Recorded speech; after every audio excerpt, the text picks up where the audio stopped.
The 5 steps listed on the following are a basic outline for an emergency plan.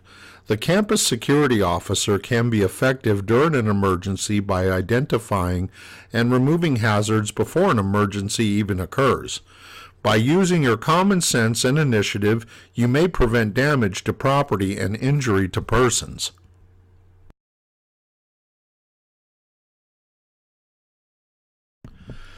The 5 steps to critical incident management and response is analysis, prevention, preparedness, response, and recovery.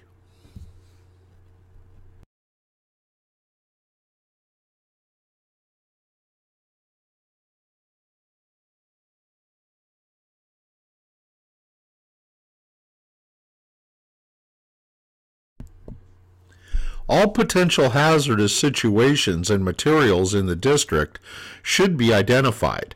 This shall be accomplished through inspections and periodic training sessions. Identify the hazards and notify the proper district officials. Know your plan and be completely familiar with your campus.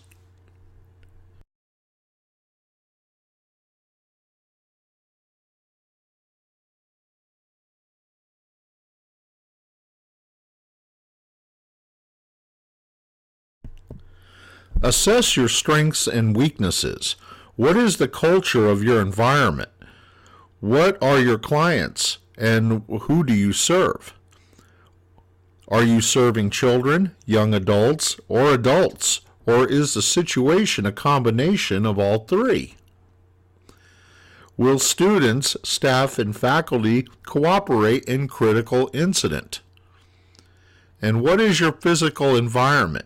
And can the students and staff travel to the campus?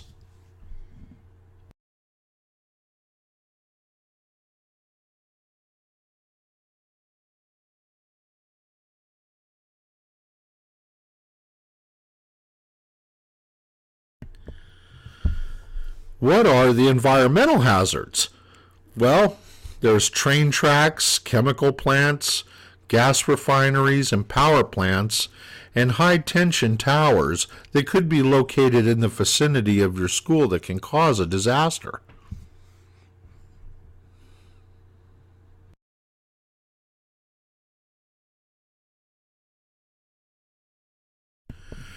Weather-related emergencies include torrential rains, lightning strikes, floods, firestorms, blizzards, and even like what's shown here, hurricanes and big storms.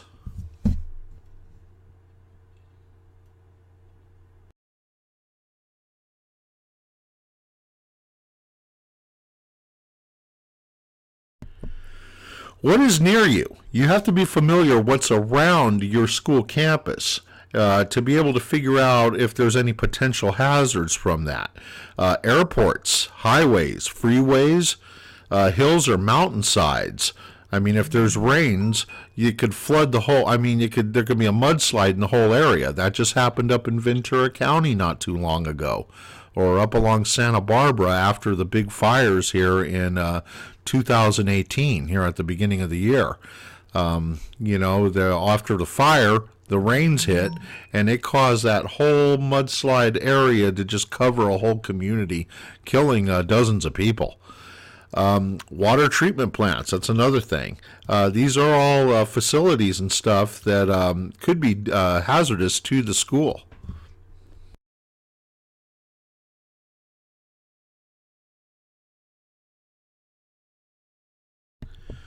Community hazards. Is the community prone to the following: fires, floods, earthquakes, or any others?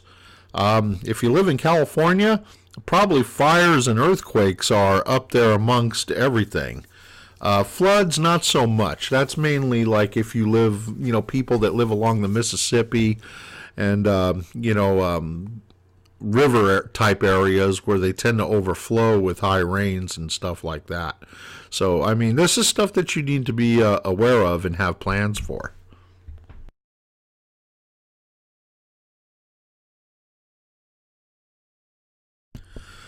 Local risks would include things like floods and earthquakes.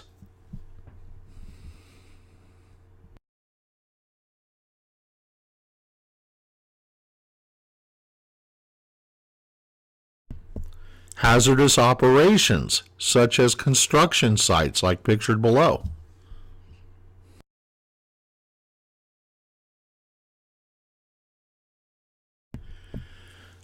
And transportation emergencies. If there is a natural disaster or any type of emergency, you can best that traffic jams are gonna pile up. So you have to be able to get out there and make sure the traffic is free flowing, and assist the police with doing this. Excuse me.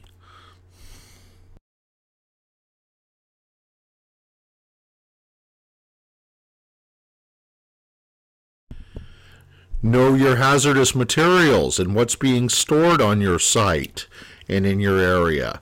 All hazardous materials will have signs just like down below, and the ratings for those dangers.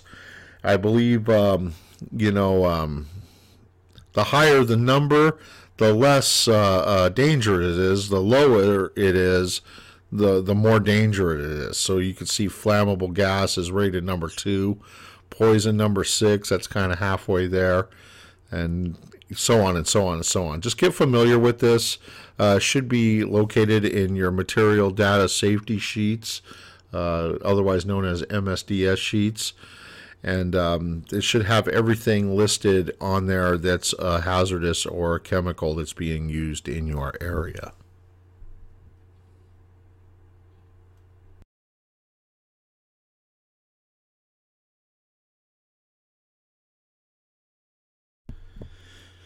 Beware of auditoriums. There are places where they can gather, and you have to keep an eye on these. A lot of people gather in one area. We have the potential of terrorist threats and even mass shooters trying to get everybody into one area. So just make sure that you keep that in the back of your head and keep your eyes open.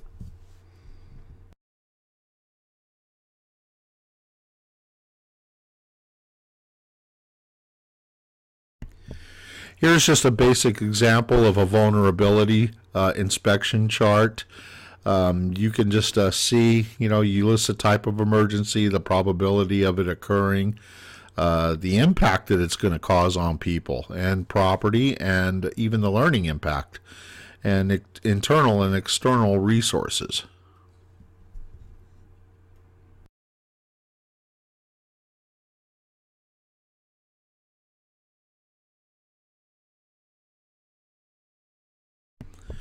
Remember, everybody, our first job as security officers is prevention. Your job as a security officer is to find and spot hazards before someone gets hurt. Notify your supervisor, notify facilities departments, and log it into your daily activity report.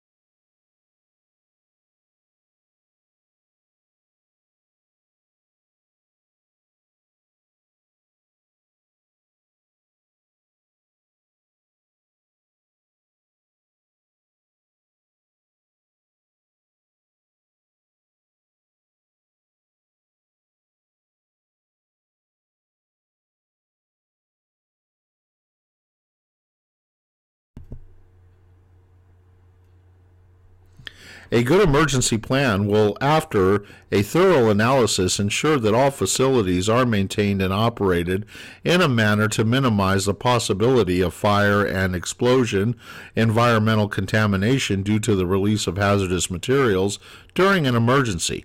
Are you familiar with your district's plans, which ensure that all facilities are prepared for any disaster? The plans may include awareness programs, emergency response training, equipment and supply acquisition, and routine inspections.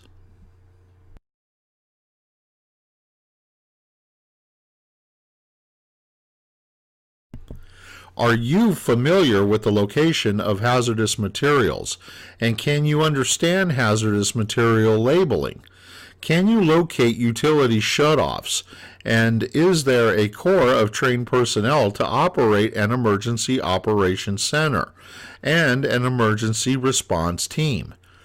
After the 1933 Long Beach earthquake and the damage caused to Franklin Junior High School, the legislature passed the Field Act. School and community college buildings must meet strict state construction standards.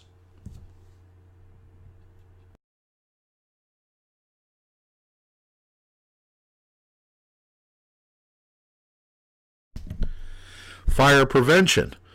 What can you do? Well, know how to use your equipment, clear evacuation routes of obstructions, and locate assembly areas. Will overhead storage block evacuation? Clear hazards, fire sprinklers and extinguishers, etc. And then secure hazardous materials and work with public safety agencies on being able to do this.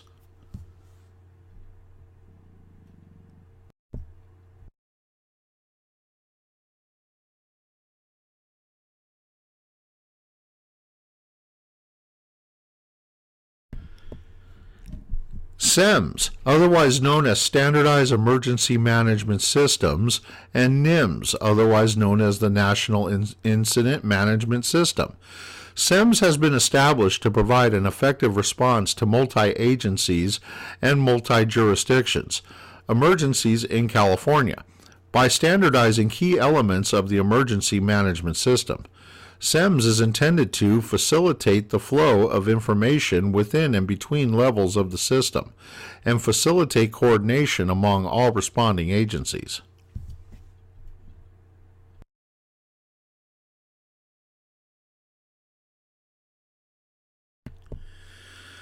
Use of SEMS will improve the mobilization, deployment, utilization, tracking, and demobilization of needed mutual aid resources.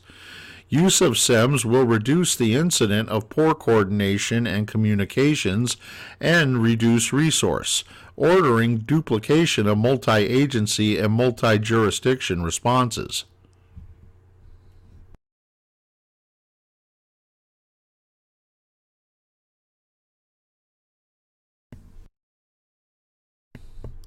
SEMS is designed to be flexible and adaptable to the varied disasters that occur in California and to the needs of all emergency responders. Local governments include cities, counties, and special districts such as school districts. Local governments manage and coordinate the overall emergency response and recovery activities within their jurisdiction.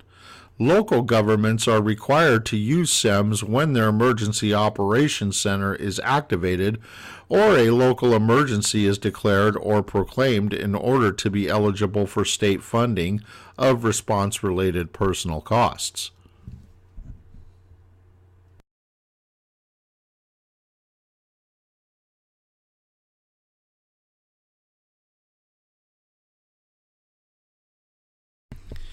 There are 5 basic functions for SEMS.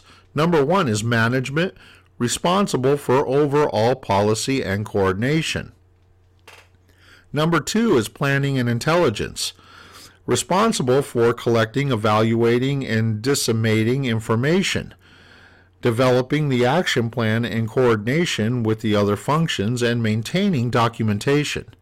Number 3 would be operations, which would be responsible for coordinating all operations carrying on the mission of the organization. Logistics is responsible for providing facilities, services, personnel, equipment, and materials. And then finance and administration is responsible for financial activities and administrative aspects not assigned to other functions.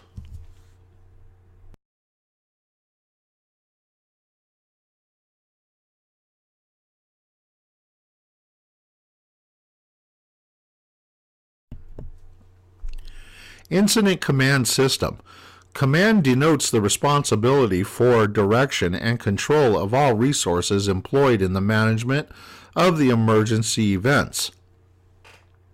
It also provides legal authority to act and make decisions regarding all aspects of the emergency operations which are consistent with state law and district policy.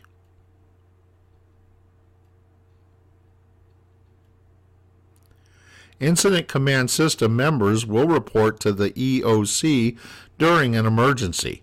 Campus security reports to EOC or an assigned location. Public Information Officer and Liaison Officer.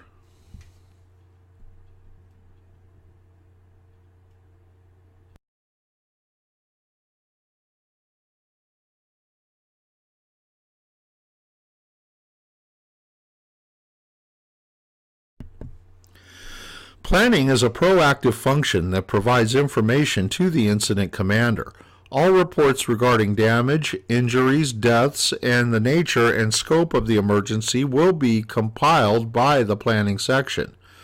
Operations will implement the strategic and tactical decisions of the incident commander and will act as the emergency response team director. Logistics is responsible for all supplies and material support necessary to conduct the emergency operations, including calling out needed personnel, obtaining necessary equipment, and providing personal services such as meals, sleeping arrangements, hygiene stations, etc. And finance has the responsibility for expenditure, damage, and cost documentation. Find your business plan and your material data safety sheets, otherwise known as your MSDS sheets.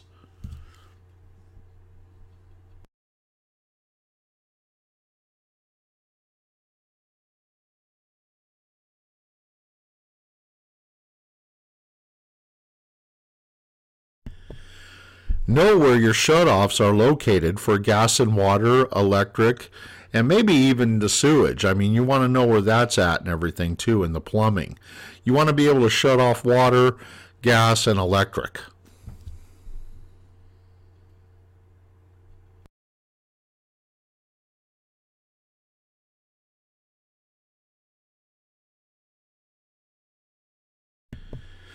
ERT, otherwise known as the Emergency Response Team's purpose and scope.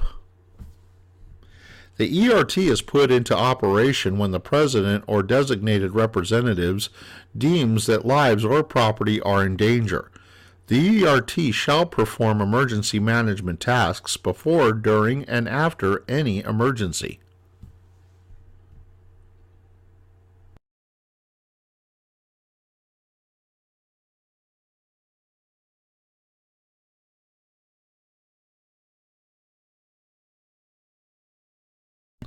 Types of emergencies that would involve emergency response teams would be fire, earthquake, flood, severe storm, transportation accidents, civil disturbances, toxic waste, and epidemic. Toxic gases, pandemic, fuel emergency, hazardous spill and utility failure, radiological incident, state of war, terrorist attacks, off-campus incidents affecting campus operations.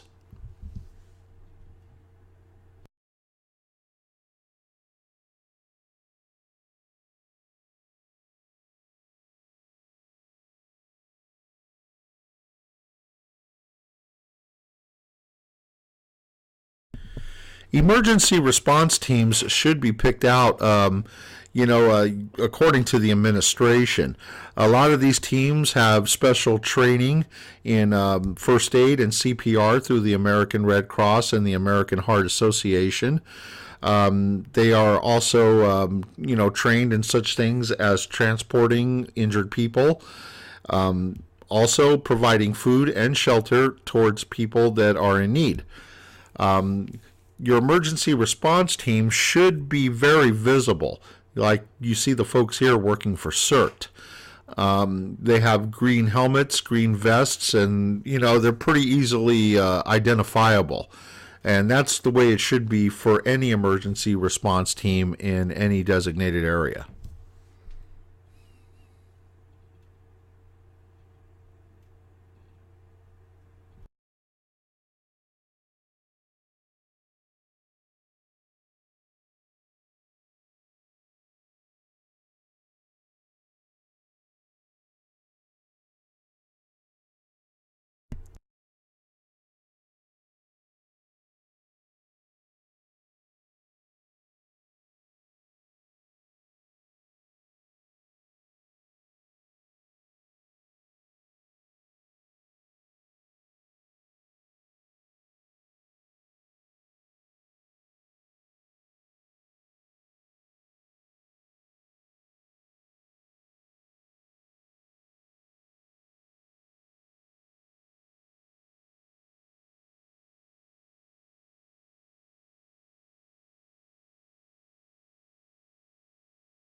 And as we listed before, here's a list of what a response kit should have. So go ahead and look it over. I'm going to give you a minute here to look it over before we go on to the next slide.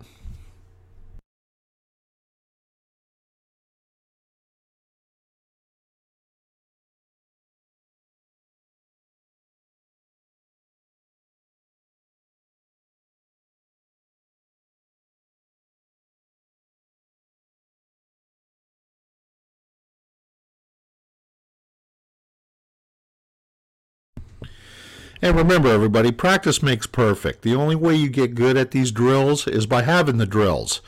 You know, the constant drills, the training, that's what maintains discipline during an emergency situation.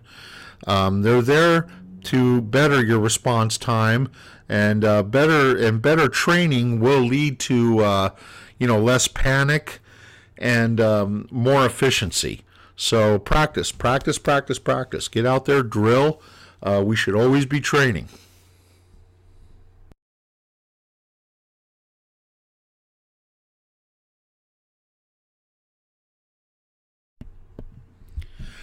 Notification. Immediate communication would be the warning of an event, recommending a course of action. Long-term communication would include information about an event, current conditions, and closure and access restrictions.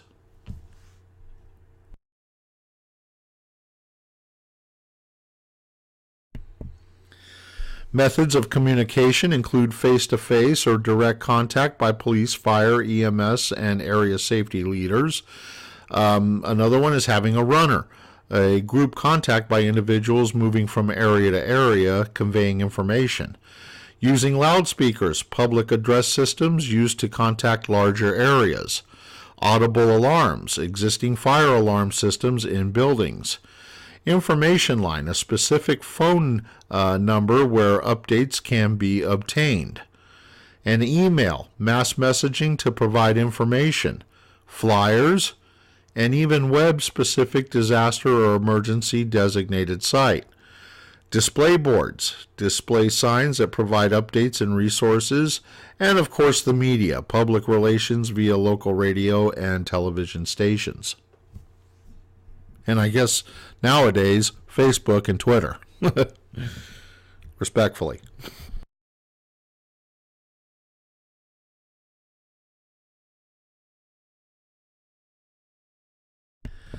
The procedures for such emergencies would be shelter in place, lockdown, and eventually full-blown out evacuation.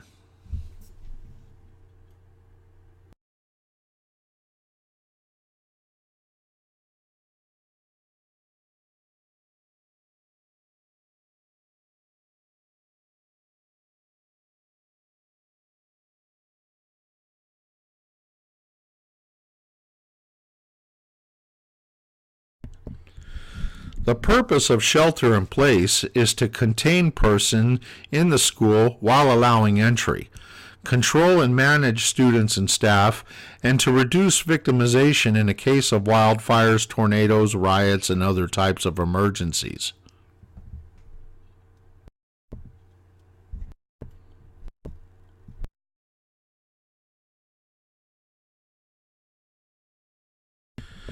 A lockdown is different because the purpose of a lockdown is to contain hazards within the limit, hazards from the outside, limit access to the area or entire campus, and reduce victimization. In order to accomplish this, lock all doors and windows, remain in place, and do not allow anyone to leave or enter. Parents may not pick up students, and direct parents to a safe area. Assist and cooperate with police and fire. So the big difference between shelter in place and a lockdown, shelter in place is usually for earthquakes and storms and things of that nature. Lockdown is usually used in the event of terrorism or a school active shooter. So, those are the two terms. And usually any district will allow anybody to call a lockdown. Any staff member would be able to call a lockdown. You see a gun on somebody, you can lock that school down and prevent that person with the gun from getting in. So make sure you check with your school's policy on this. I know the school that I worked at, they had the policy where anybody can declare a lockdown.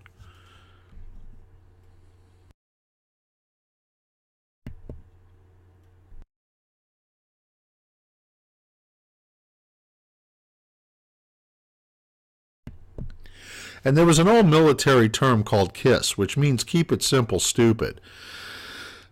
Keep it simple, stupid, and evacuation bell rings, clear the buildings, move at least 150 feet from the buildings, do not re-enter until all clear bell rings, and check the building and areas to be sure it's clear. Establish a secure perimeter and use bystanders if possible.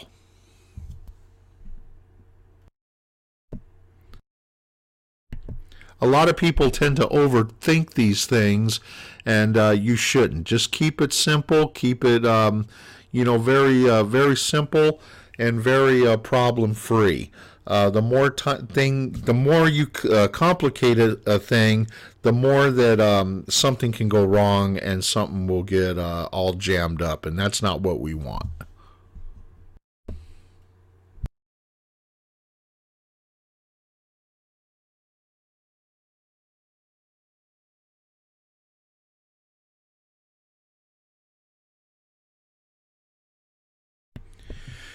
Every school should have an assembly or reunion areas in case of fire drills and emergency evacuation assembly areas. This is currently being rethought.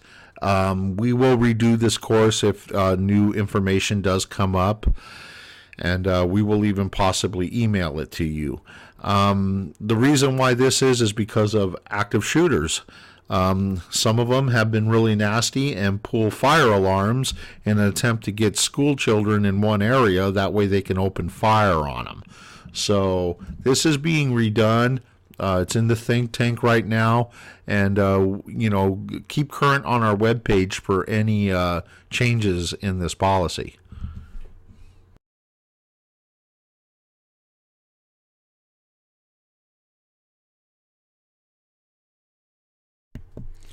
When a shooting occurs, you should call 911 immediately. Identify your campus and the exact location and remain calm and answer the police operator's questions. Instruct students and employees to drop to the ground immediately, face down and flat as possible. If within 15 to 20 feet of a safe place or cover, duck and run to it. Move or crawl away from gunfire, trying to utilize any obstruction between you and the gunfire. Remember that many objects of cover may conceal you from sight, but may not be bulletproof. Try to get inside or behind a building or a wall and stay down. When you reach a safe place of relative safety, stay down and do not move. Do not peek or raise your head in an effort to see what may be happening, and wait and listen for directions from the police.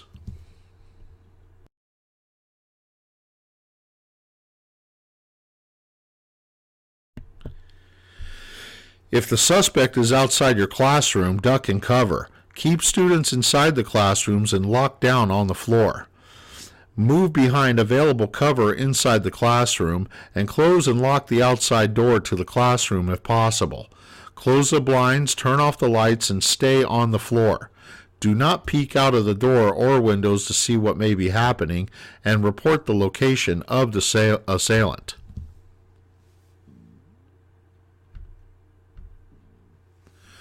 Office personnel have pre-designated assignments to ensure an effective response in case of a shooting. If shots are heard, duck and cover onto the floor behind the protective objects or into side rooms. Make required emergency telephone calls to the police from this position. It is crucial that telephone calls be limited to emergency calls only. Try to please get certified and learn CPR and first aid. It should be a requirement of you working at a school campus. Does the district have emergency equipment? And does the district have emergency equipment? That was written twice.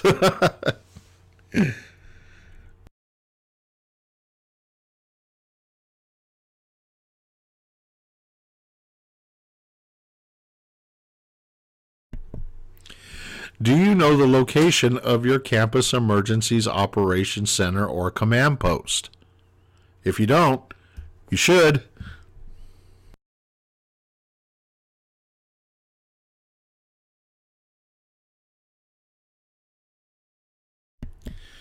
Okay, now finally is the response. It's time to put all the plans, training, and preparedness into action. What are your responsibilities? Well, your responsibilities are to report to the EOC, evaluate the building and secure the perimeter, survey the scene, assist with the injured, survey property damage, report findings to the EOC, and be systematic in your response.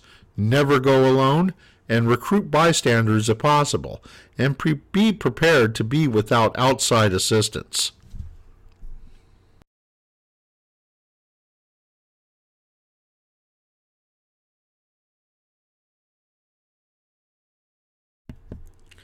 General guidelines should ensure that the building is evacuated, if it is safe to do so.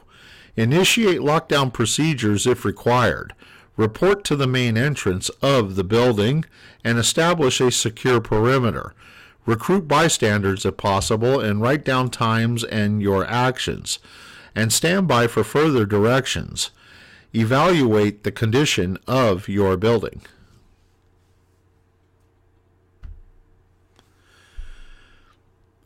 Step 1 to building inspection procedures would be to survey the building from the outside. Walk completely around the building, check from bottom to top. And number 2, examine the site for geological hazards.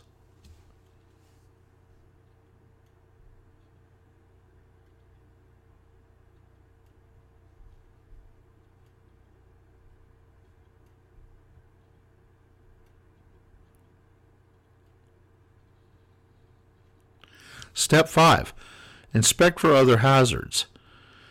Step 6, secure post barricade and notify EOC before moving to the next building. Be a leader and document as you go.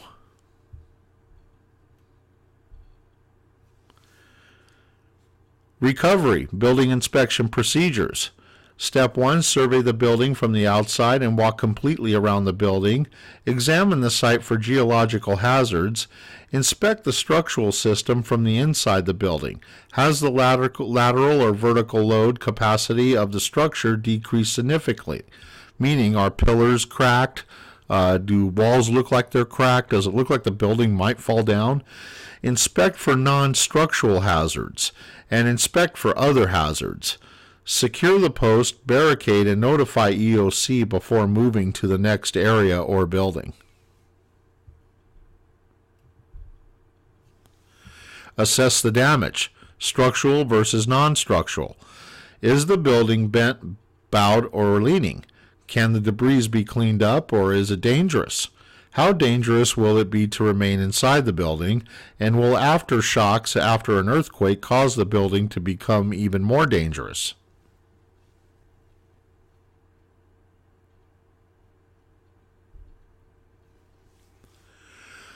Close the building if the building becomes unsafe or dangerous. Prevent anyone from entering and do not occupy if the building has collapsed, partially collapsed, or move off of its foundation. The building or any story is significantly out of plumb, and there is obvious severe damage to the primary structure members, severe racking of the walls, or other signs of severe distress is present.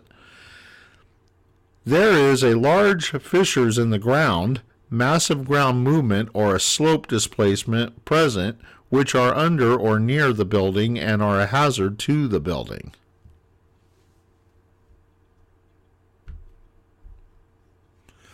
Prevent unauthorized access by barricading the hazard if there is an obvious parapet, chimney, or other falling hazard, or other hazards are present, such as toxic spills, asbestos, and utility hazards. Air duct terminals, ductwork, or light fixtures have fallen or been dislodged, and suspended ceiling systems, grids, members have fallen or been dislodged. and be able to prevent unauthorized access if there are broken windows and glass overhead or glass on the ground and broken windows overhead.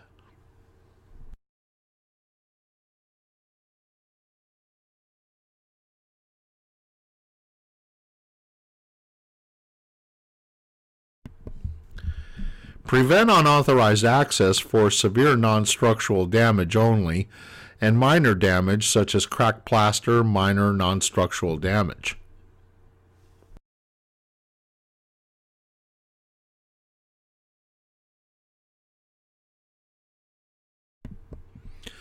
Allow full access to the building if there is no damage to the building except minor non-structural damage, such as books from the small bookcases on the floor, flower pots overhead, or light lenses down.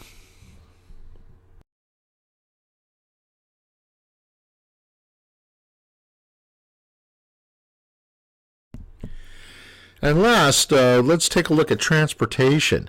Can vehicles be operated safely? Is the community safe? It's not in the middle of a riot or something like that, is it?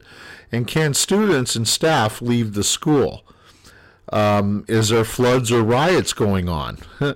Or the campus may be the safest. If stuff like this is happening, the campus may be the safest place in the town, because you could simply lock it down and there's plenty of law enforcement and security to guard the area.